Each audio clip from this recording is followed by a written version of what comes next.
Welcome to the 3 Degrees of Freedom podcast, where we explore lifestyle engineering with our expert guests to bring you in alignment with your own 3 degrees of freedom, location, time, and financial independence. All right, we've got Chris Levarek on the call. Chris, how are you today, man? Awesome. Good to be here. Thank you for having me. I appreciate it. Absolutely. We're excited to have you here. For those who don't know Chris, he's a full-time real estate investor and managing partner of Valkere Investment Group, and he is a former U.S. Air Force firefighter, Arizona State University graduate with experience in information technology for the banking sector, and operations manager for Valkere Investment Group. He's responsible for developing and managing the Valkere team, implementing efficient business processes and systems, which we're going to be talking about a little bit, and working with the marketing and sales team to cultivate partner relationships and identify investment opportunities.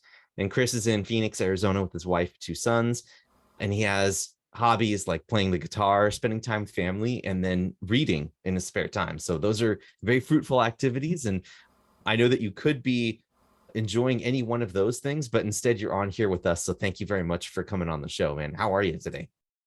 I'm doing pretty good. Yeah. Good to be here. Awesome. Very cool. Let's go ahead and start off with talking about the 3 degrees of freedom. We like to talk about location freedom, time freedom, and financial freedom. Do you mind if I ask you, and I guess for both you and your family, which of the 3 degrees of freedom do you guys find that you have the most flexibility in right now? And which ones do you want to work on the most next? Yeah. So probably location freedom. We work from home and have for the last year and a half. And even when I have my W-2, we were working from home. So probably a lot of location freedom. We're going to Cancun next week or on Wednesday. Just get to pick our own time. But probably would like to improve time freedom. Building a business. I got 2 kids under 4. Time is valuable. Yes. Let's do that. That's great. I'm glad that you said that. A lot of people say that they have their financial freedom, but they're trying to like break away from their work and everything, and they're trying to work on location freedom or time freedom. So time freedom is very common because that ultimately, in the end, that is the common denominator between what people are trying to create for themselves, right? Location freedom is one thing, but it's definitely the ability to do what you want when you want it. Let's talk a little bit about your transition into your business or doing this full time. You mentioned to me a little bit before the recording started that you did this back in March, I think last year, right? You transitioned from your full-time IT job into real estate full-time. Can you talk a little bit about what that was like for you? How you were able to jump into something that's so different, right? Leaving the full-time job and going into an entrepreneurial venture where it's just you is definitely a different mindset, and there's a fear, there's things you got to overcome. Can you talk us through what you had to do to get there? Sure. I don't think you're ever very adequately prepared to just up and give up an identity you've had for 20 years, 12 years, 15, whatever it is. So I actually did this twice in my life so far. And I should say we're always transitioning at some point in our life, transitioning identities. But really, I was in the military for 4 years, and they really develop an identity around you being in a military. And so when you quit the military, it's very similar. It's like this breaking who you think you are, breaking away from it. And the same happened when I left my job last year in March. I was an IT engineer for 12 years. I used to build data centers and servers and networks. And so that's who I was. So when you quit and you go become someone else, it's freeing because you know that's what you wanted to do, and you finally realized whatever your new dream. But then it's also very scary because, again, like I said, you're letting go of this idea of who is Chris, and that's me. Like, I am an IT engineer. I do this. I get up at 8. I work till 5. So you have this structure around your identity. So when you give that up, who am I now? And so that's what I had to deal with. I'd say the first 3 months, if I'm going to just be like the first 12 months, the first 3 months, you're kind of like, woo, I've done it. And you're just kind of not sure what's going on, just living day to day. And then it hits, you're like, man, I need to keep working. I need to do something, make something in my life. And then you hit your rhythm around month 6. And figure out systems and figure out time blocking and get into a mode there. But it's been fun. Yeah, that's awesome. And obviously there's a lot of change that happens when you go from W-2 to full-time in your own business. There's a fire that gets lit under you because it's like your family's dependent on you now, right? Mhm. It used to be the W-2 and you could like work from the safety of that and have your side hustle going on the side, but you'd always have the stable income coming in. But now everyone's dependent on you, so I completely understand that. Can Yeah. you talk us through your mindset, how it's evolved over the years? I know you touched on it briefly because in the military, there's a certain mindset there. There's a certain mindset as a student, but can you talk about how your mindset has grown or how you've had to change maybe over the last couple of years? Yeah, it's something an entrepreneur goes through is changing that mindset, changing that identity, changing what's possible, because that's the only way a business grows. And we know if a business isn't growing, it's typically declining or it's like stagnation, which is death for a business. So you have to think about what is possible. And to do that, you have to do that as a person. You have to shift that mindset from a lot of the negative or I can't do this to more of a how can I do this approach in everything, and be a little more positive in your thinking day to day. This is going to work out. I made this decision. I have to go with it, because you don't get to go back or you don't get to fall back on things a lot when you're running your own business. You've made the decision, run with it. So the mindset shifts. And what I've done a lot is lately, and even this last year, is had to change my networks. Like I said, you change your identity. So your network goes with the identity. I no longer am talking about IT all the time. So those IT guys I used to talk about with are not in my network anymore. That's just a natural way. But now I had to transition into finding things that were going to help me be a better entrepreneur. And that means networking with other entrepreneurs and other people doing what I'm doing, possibly farther ahead. And that's been key to me changing my mind and changing who I am, becoming a new version. Yeah, that's awesome. So it sounds like you've surrounded yourself with people who are like-minded to you so that you can get inspiration from them and basically work from your network outside. Now, there is a change. I have to give you more credit as well, because I don't think you can just give all the credit to your network, because there's something inside you that made you want to do something on your own back when you started this as a side hustle, right? Mhm. You were working under an IT, and you're probably, maybe you even had this spark as in the military or even in school, or maybe both. Can you talk a little bit about where that came from? Where did you get your inspiration to do something and on your own and try to make some money on the side, or try to build something more exciting? Because you're a busy dude. You got kids, you got a wife, you got family. Like, all of this stuff takes time and energy. And why did you pursue this also? Yeah.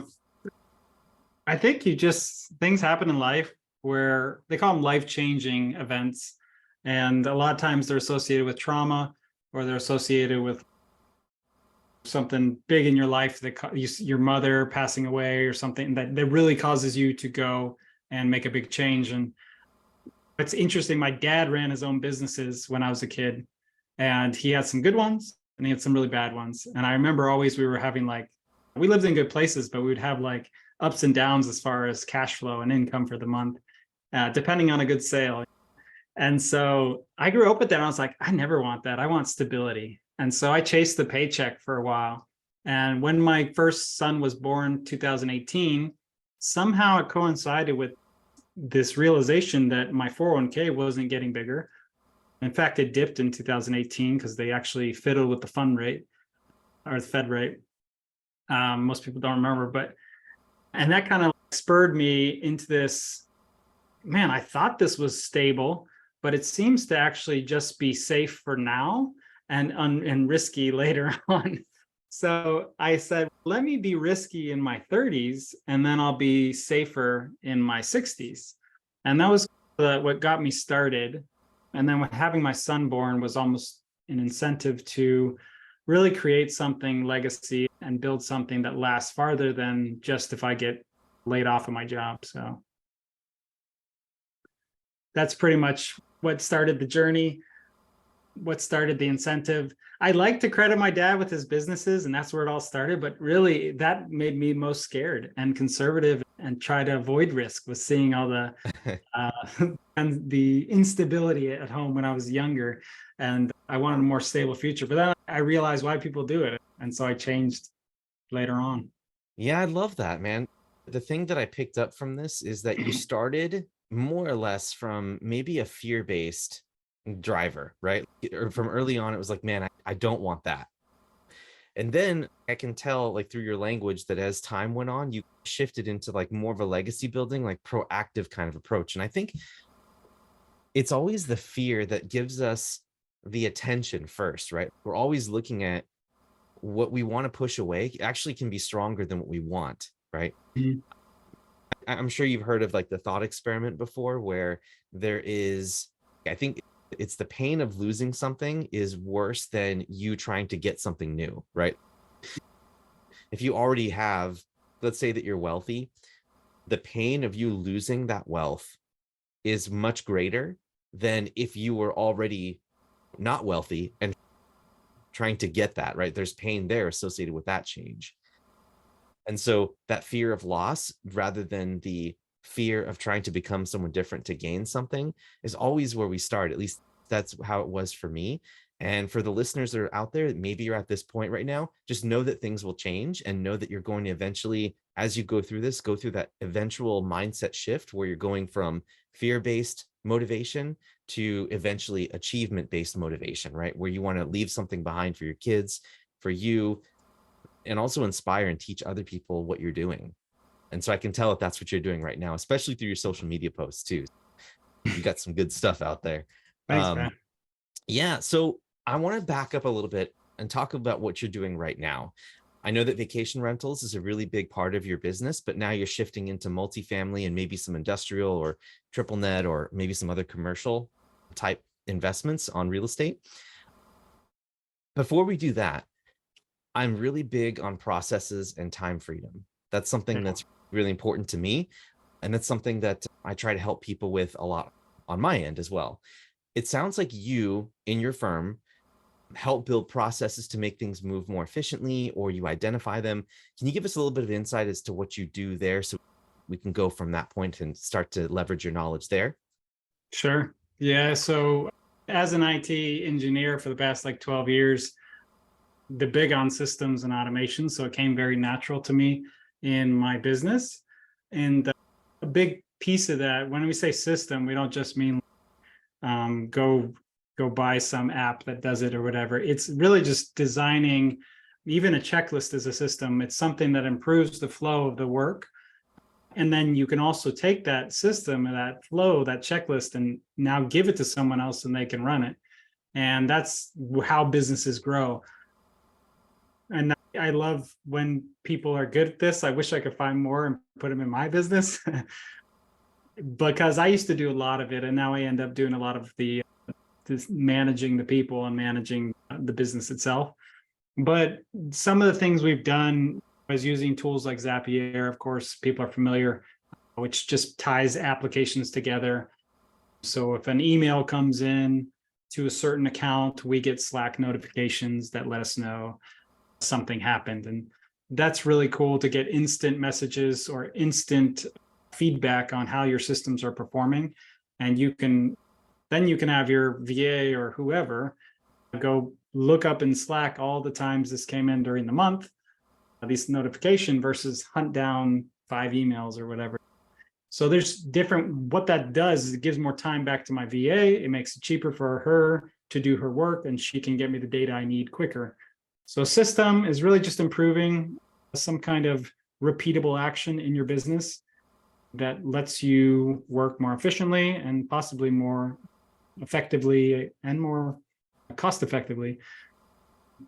We've done stuff like that. We do also time blocking. I'm big on time blocking. So that's creating a schedule on a Sunday for my workly week, making sure I prioritize my priority items that are based on, say, a 90-day goal. Make sure those priority items are in the morning because I work better in the morning.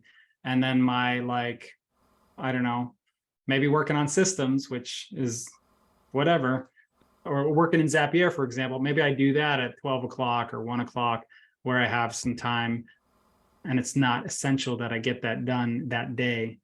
It's like a secondary task. So that's how we do time blocking. We work in green zones and yellow zones and red zones. And red zones, I'm really tired. I'm going to do a poor job. I better not talk to a customer or something like that. So that's how we do a lot of time blocking. We have VAs. We have 4 VAs. So it's big on Loom. We record a lot of things, and then they can look them up in the library, creating SOPs for the VA. So if it's a marketing strategy on LinkedIn, this is the 5 things you do every day, 1, 2, 3, 4, 5, and record video on how to do it, that kind of thing. That's awesome. This is wonderful. This is exactly what people think about process. At least that's what I think of as processes. It's not buying the app. It's finding a way to integrate them into your business to make things more standardized and to make it run smoother, so that instead of you needing to be there for every little decision, the decisions are being pre-made. And so all it is you're feeding input into the machine, and then there's a specific output that you're looking for. And it works great when you have all of these different systems in place, because then if you grow so much, Chris, like all you really are doing is you just add more people to the same process, right? Like the SOP is there. You can just do more of the same thing. And every time you want to tweak it, then you go back in and change the SOP a little bit. You re-record the video, or you add another video to it. And there's a library where everyone can go to go check it out, right? And so that's like the epitome of having great systems in place. And so I find it really interesting that with you understanding that, and you coming from a background of IT and knowing what's possible with internet and all these tools, that you're still looking for time freedom. Everyone is always looking for time freedom. And I completely get it though, because things like layer on quick when you're trying to grow a business. So I completely understand that. Now, you have a unique IT background, and you're a real estate investor, and you come from the W-2 world. What advice can you give for those who are trying to build processes like that? If they're trying to build some form of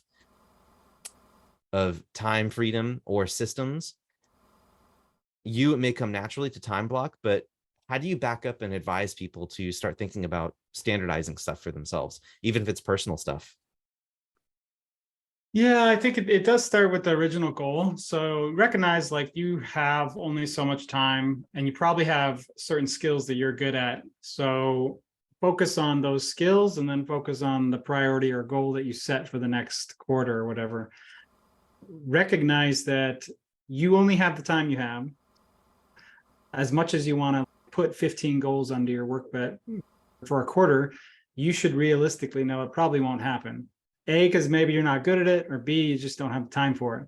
So set the 1 to 2, and then really focus on getting those done, maybe in a 45-minute sprint, and then a 45-day sprint, and then set another 1 to 2 in a 45-day sprint. But I find a lot of people, and it's just natural, we go, oh, I have all these big ideas for the quarter, let me throw them all in, and we're going to find a way to do it. And typically you do 1 to 2 anyway, and you're stressed out because you had 5 you were aiming for. So I'm a big believer, like, go for the 1 to 2, really prioritize them. And if you have them set for that 90-day or that 45-day, then you can really associate, okay, I got, I don't know, 4 or 6 weeks to do this in. I'm going to work Tuesdays on Thursdays from 9 to 11 on this task related to this goal. So you got 6 weeks to do that in. I got 12 days, I believe that's to do those tasks. So when you break it down like that, you really see, okay, this should work or it shouldn't work, but I can't fit any more priority items in here with my given schedule. So this is what I'm going to do. So working backwards to know what time available is and what you're good at, like how fast you can do it. That's how I think you should set the goal. That's how you should really like work into it, and not try to overly 10x everything. Like some people try to jam so many goals into a quarter, it's unrealistic. That's right, man. I love that. Having a 90-day sprint has been a game changer for our business, but I love the fact that you're doing a 45-day sprint. And I like 90 days because 90 days is just long enough to establish a habit and also make a huge impact on your business, especially if you're working on internal processes. You can do a lot in 90 days, like even in your personal life, you can transform your health, you can transform what your business does within a 90-day time frame. Oh, did I lose Yep. you? Just a little. Okay. All right. Hopefully that goes through. Either way, it'll be edited, so no worries. You're back. All right, cool. But yeah, no, I like your approach of having a 45-day sprint, because 45 days is like it's a teaser to a quarter. And it allows you to plan effectively. And most people can do something for 45 days. It's very achievable. And having something that's sustainable is more important than seemingly achievable. And so I love that approach of saying, okay, what can I do in 45 days to make the change and move the needle? I like that a lot. Is there a point in time where you actually use this approach for your own business? Yeah, we use that approach actually. We used to do 90-day goals. We follow the EOS model. Now, we're not the best at it, but it's from Traction. And later on, we'll probably hire someone to come in and revamp our business. But we did follow that model when we got started right out the gate. And a lot of it is setting those goals every quarter, revisiting the goals that you hit or missed the previous quarter, and having a 4 to 8 hour day where you just discuss with the team on what the business is doing, the values, how people did for the last quarter, and where we want to go, and that kind of thing. So we do that. We did add a 45-day check-in because we did find that 90 days, sometimes some goals we knock them out of the park, but people tend to drift around the 45-day mark, or even as you get towards the end, people lose ambition-ish, forget why they're doing something, forget the purpose of the goal, that kind of thing. So having a 45-day check-in has been pretty big. We can insert a goal in there if we knocked one out already. Sometimes you have really quick goals too, like maybe your goal for the quarter is hire a VA that does all my YouTube. Okay, that you can probably do in 45 days. It might not be a 90-day goal to find a person. That doesn't mean, like I said, you don't have 5 to 6 goals if it's overwhelming, but maybe you could have 3 in the first 45 days and then 3 in the next 45 days. Yeah. I'm gonna selfishly ask this question. How do you guys do you do daily goal reviews, or is it part of a dashboard? I know I'm just now getting started with the Traction EOS process as well, but because I'm fairly new to this, I'm just wanting to gain some insight into what you guys do there. Yeah. So we have a Monday.com board. So you can have Asana, Monday.com, or Trello. I know people do. And so we have a board or dashboard that's called the weekly. So in EOS, it's called the L10 or level 10 meeting. So we do it every Monday. And every Monday, it's a standard process. We've modified ours. You can do it how they do in the book if you want to. But every Monday, we review our rocks, or our 90-day goals, or 45-day goals. And we say, is it on track? Is it off track? If it's off track, we'll throw it in an issue and we'll talk about it in that weekly call. Our weekly call takes about 30 minutes, unless there's some big issue come up. And that's traditionally how we do it. But having it, just think a column with all the different goals listed. And there's usually, like we were in the beginning, we fell into the habit where we do 5 to 7 per leader, or 2 to 5 per leader. And all of a sudden you got like 15. And what we found is different people are better at managing people and managing goals.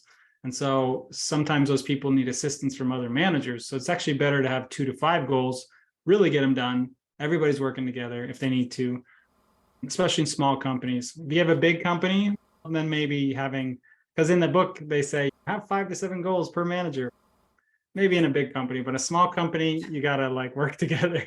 So yeah, absolutely. I totally get that. Cool. So as far as daily practice for you, do you go in and review those rocks every single day, you as an owner of the company? And do you have like a dashboard where all the data is coming in day to day, or is it like weekly that it gets reviewed?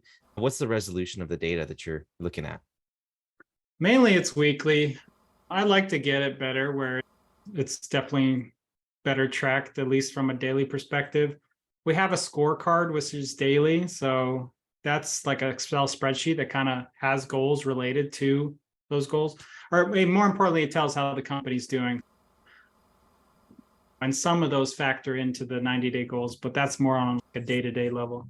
But on the weekly, no, the typical thing, what we'll do is we'll review it weekly. And at the start of the goal, what each manager is responsible, or each owner of the goal, they'll go in and add all those tasks, like I said. So if there's a 45-day goal, here's my best estimate of things that have to happen. I have to hire this person, train them, and get them in the right seat, whatever, and hand over this process. So that's 4 things or whatever. So that would be 4 task items, and we'll try to put dates on those. But so it should be very easy to go in and go, hey, none of these are checked off. We're off mark. That's how we'll review it every week. Yeah, makes sense.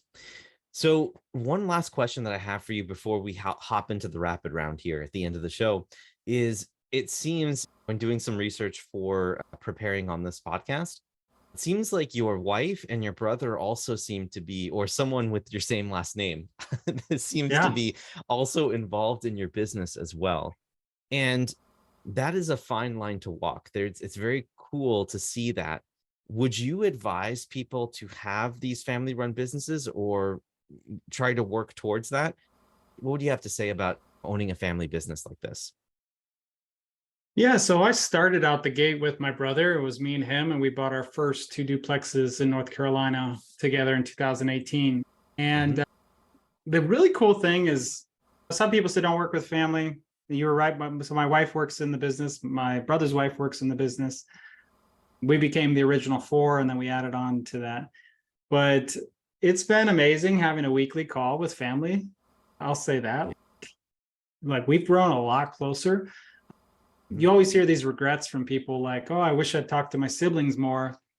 I try to give them 2 calls a quarter or something like that. I'm like, I talk to my siblings every week, almost every day. And to be honest, though, prior to 2018, that wasn't the case. I might have talked to my brother and my sister-in-law once every quarter, like other people, or once every year, maybe. So it's brought us a lot closer. And through hardship and through working together, that's caused us to be a lot closer as well. Is there times where you have frustrations and if things don't go the right way, you don't know if you should say the right thing or that kind? Yeah, there's always those awkward moments. But we've been close. We've been close as a family. We've always had the ability to tiptoe that line and say what needs to be said. And then if we think we messed up, come back to the next meeting and say, hey, I was probably a little blunt on that. I came off a little harsh. We've always been able to laugh it off. And the hardest part is probably walking that line with my wife, honestly, because having to tell my wife to do something, we always want to be that's equal when we're married. And sometimes, like, I have to, hey, why'd you do that like that? Or, and in the future, can we do this? Or sometimes that can come off a little different way. So we have those conversations. And the last part I'll say too is, sometimes your wife doesn't want you to talk business. She just wants to talk relationship and family and kids. And so there is a delicate balance there. But I think it's a lot of fun as well. I know I can trust these people. They're not just going to abandon and quit or leave or take half the company. And partnerships are great, but it takes a long time to build up the kind of level of trust that you have with a family member versus what you might have with a guy you just met 6 months ago in a mastermind, for example. 100%. Yeah. Do you find that it's difficult, maybe for you and your brother, or maybe your sister-in-law, to switch hats, as you mentioned, right? Like, you've got the family hat on and then you have to switch over. Do you find that's a difficult thing to do? It comes easier for some people. For me, taking off the business hat is hard. I end up talking a lot of business, whereas my older brother is really good at just, let's have fun on the call. I'm all business. So that's why we make a good team, actually, because doing fun exercises on the call or talking about an upcoming trip on the call, like lightening the mood, is something. I'm more of the business, and taking off that hat can be tough, especially if I'm just got out of work and I'm going to talk with my wife and I'm going to dump on her all this business stuff when it's lunchtime and we should be chatting. So it's something for me that's a challenge sometimes. But I think it's good to have people in your team of different skill set that are some more emotional based, that fun emotion into the whole system and make it all thrive. So Yeah, 100%. I think that's a great point. I think that because I'm in a similar situation for myself where my wife right. and I, we work together on her business.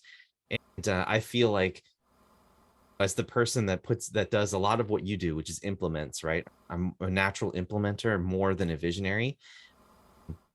As you know, from the book Rocket Fuel and also from Yeah. Traction, I'm more of an integrator than I am a visionary.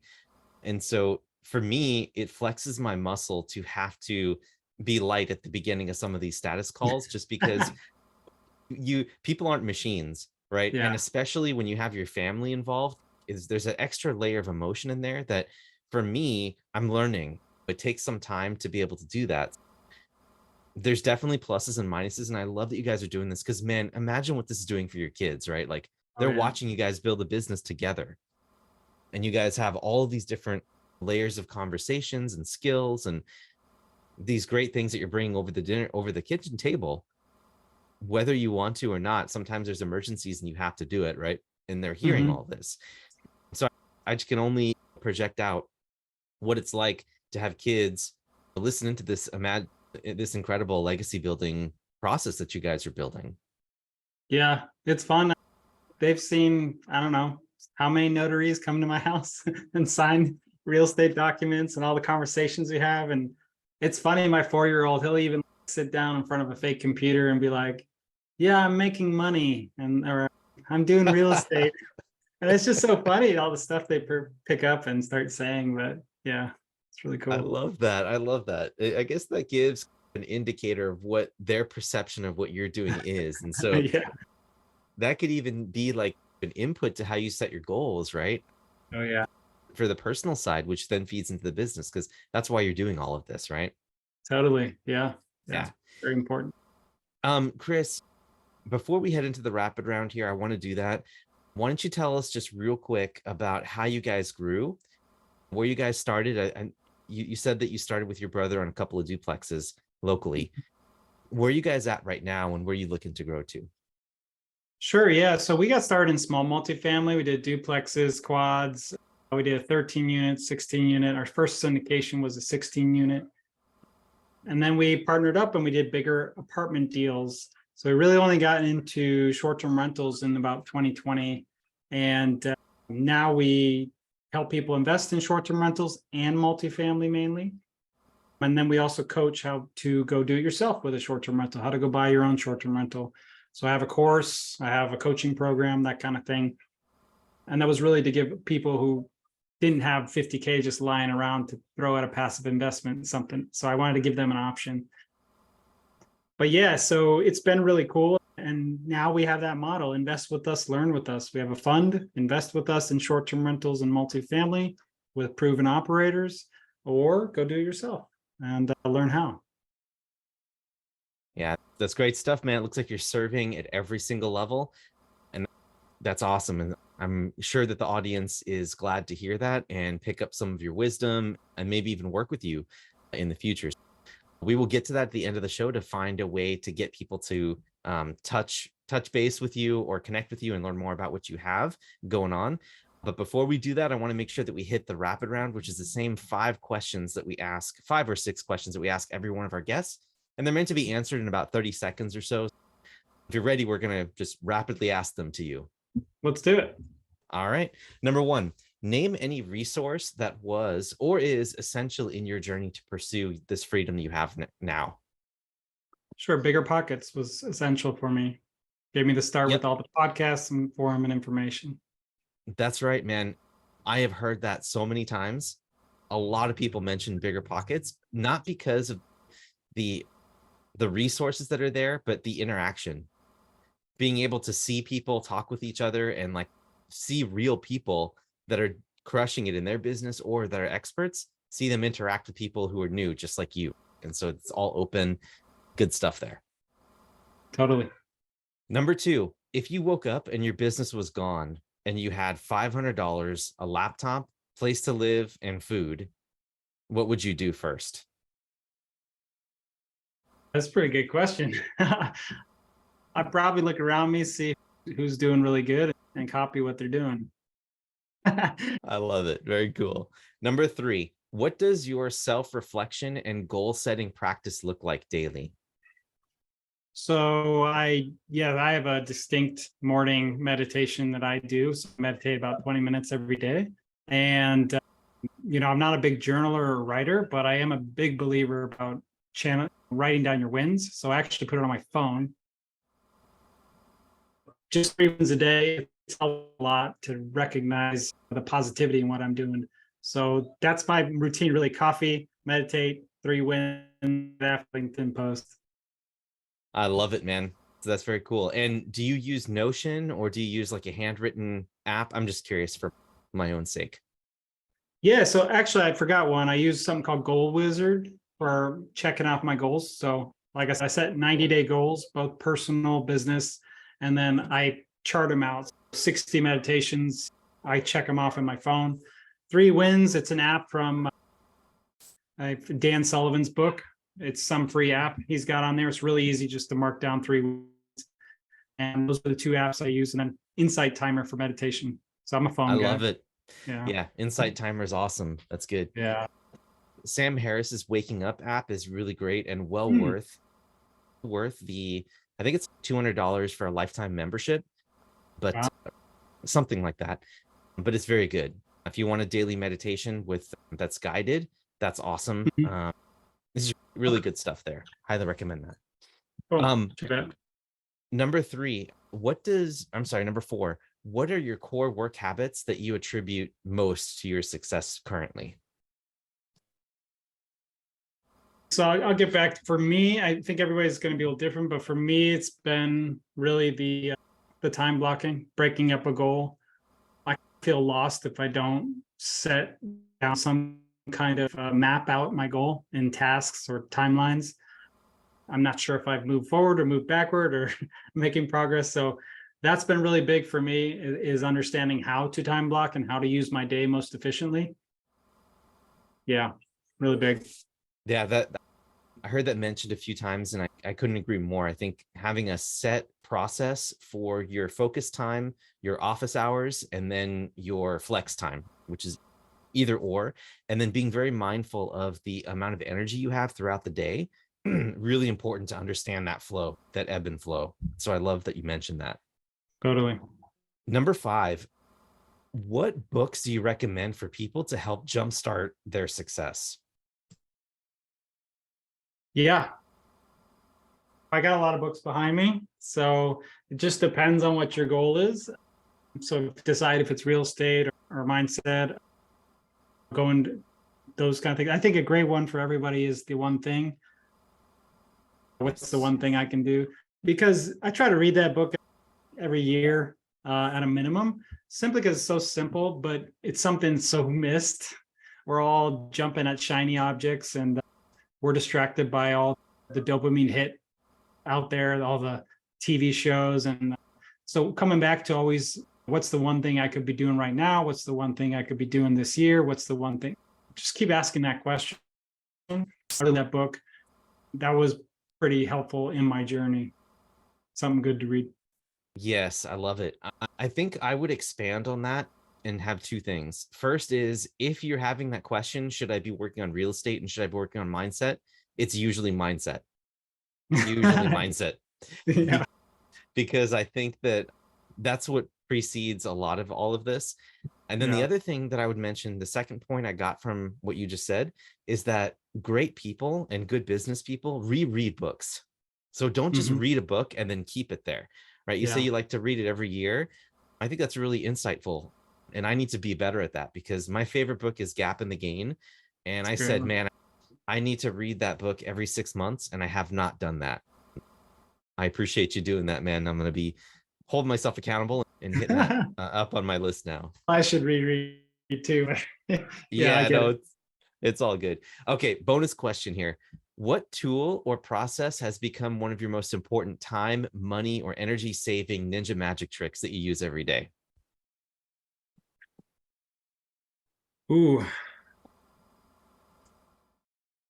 I love Slack.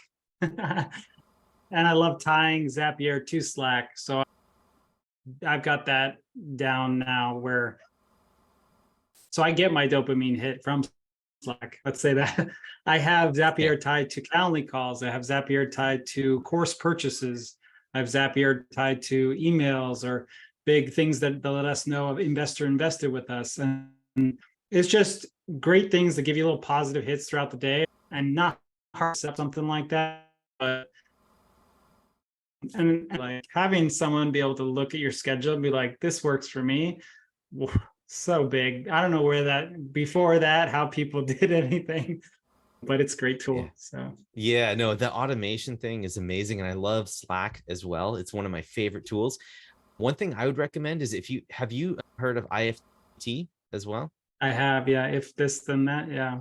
Correct. Yeah, I was able to get it to a point where you can get a Slack notification if someone is geographically goes within a geofence. It's really cool. There's some extra stuff you can do, and you can't even tell that it's IFTTT. And so I'd take a look at IFTTT and see if you can play with some extra tools there for automation. But when's your course come out? Let me just take that. Yeah, exactly. I think we have a lot to talk about. And so I'd love to explore building systems and stuff, because I have a feeling I could learn just about as much as, from you that you could from me. So I feel like this might be another conversation later on. But before we end the call, this has been an amazing podcast. I really appreciate you having you on and talk about systems, processes, family businesses, growing from W-2 to entrepreneur. Where can people find out more about you and your world and what's happening with you? Yeah, perfect. So I really like to think that it comes from just connecting with me. So I'm on LinkedIn a lot. I post there almost every day, every weekday, and I help people invest in short-term rentals. Just want to connect. You got some questions about the podcast, I got a book a call link in there. It's 15 minutes about your time and mine. Let's just connect and talk. So check me on LinkedIn. That sounds good. And for those listeners who are on the call right now or on the podcast listening in, we will link to all of Chris's socials and any information that he provided us before the call or before the podcast was recorded inside the show notes, as well as the transcript. That'll be up on our website. You can access the audio recording and the transcript there. So we'll be linking to that wherever you guys are consuming your podcast. So Chris, thank you so much for coming on, man. This was awesome. And it was great. Thank you for having me. I learned a bunch. Yeah, no, me too. I always learn something from every one of our guests, and you have been no exception there. So all the listeners, thank you guys so much for listening. And wherever you're listening or watching this, please subscribe or comment, just engage with us so that we can figure out what we're doing here is adding value to you. And we can also get more eyeballs and more ears in on these podcasts so that we can get more incredible people like Chris on the show. Thank you guys for listening, and please do engage with us. We're here to help. And Chris, once again, really appreciate having you on. Thanks, everyone. Have a wonderful day.